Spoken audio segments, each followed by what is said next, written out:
চন্দ্রকোনা শহরের coffee house জাজ কাফেতে এখানে আমাদের চন্দ্রকোনা একটা সংস্কৃতির শহর। শুধু চন্দ্রকোনা নয়, আমাদের চন্দ্রকোনা এলাকার ভগবন্তপুর, দেউলবেড়িয়া, কমলপুর, এই যে বিস্তীর্ণ অঞ্চল, এই অঞ্চল কিন্তু সাংস্কৃতিক শহর এবং গ্রাম। এবং এখানে এই যে প্রান্তিক কবিরা, আমি জানি আমাদের চন্দ্রকোনায় এখন 10 থেকে 10 জন অন্ত কবি আছেন যারা বাংলা কবিতায় সারা রাজ্য জুড়ে দাপিয়ে বেড়াচ্ছে এবং তারা কবিতার জগতে একটা নিজেদেরকে প্রতিষ্ঠিত করেছে।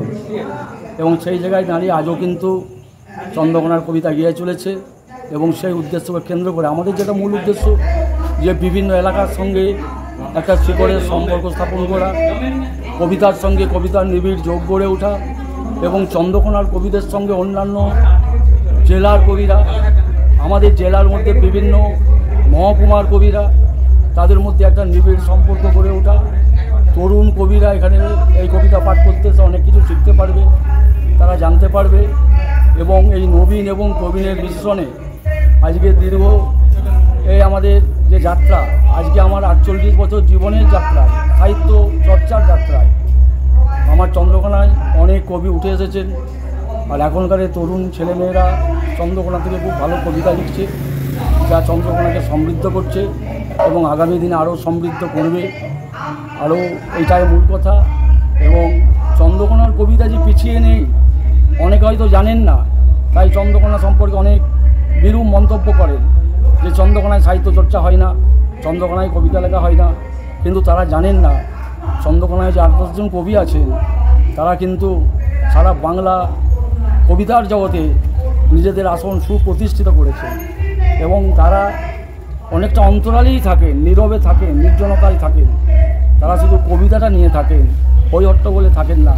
তাই হয়তো তাদেরকে অনেকে জানতে পারেন না বা চেনেন না, বা তারা আত্মপ্রচারও করেন না, তাদের আত্মম্ভরিতাও নেই, কিন্তু তারা কবিতাটাকে ভালোবেসে আছেন।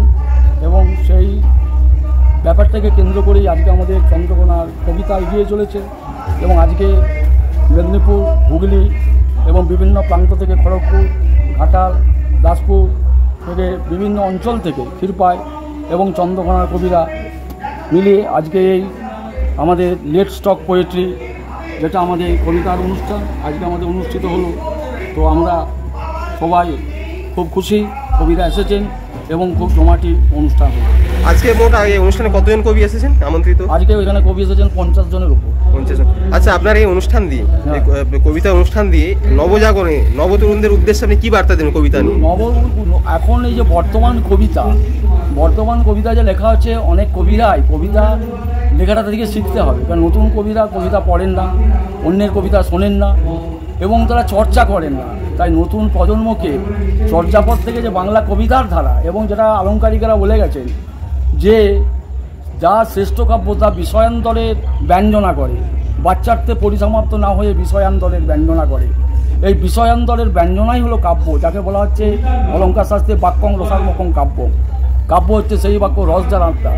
এখন এই যে জায়গাটা, এইগুলোতে জানতে হবে, শিখতে হবে, পড়তে হবে এবং তাদের অনুশীলন কম, যার ফলে এখনকার যে তরুণ প্রজন্ম উঠে আসছে তাদের মধ্যে অনেক দুর্বলতা এবং তাদের মধ্যে কবিতা রচনার ক্ষেত্রে যে দুর্বলতা, সেটা কিন্তু প্রবলভাবেই লক্ষ্য পাচ্ছে। ধন্যবাদ।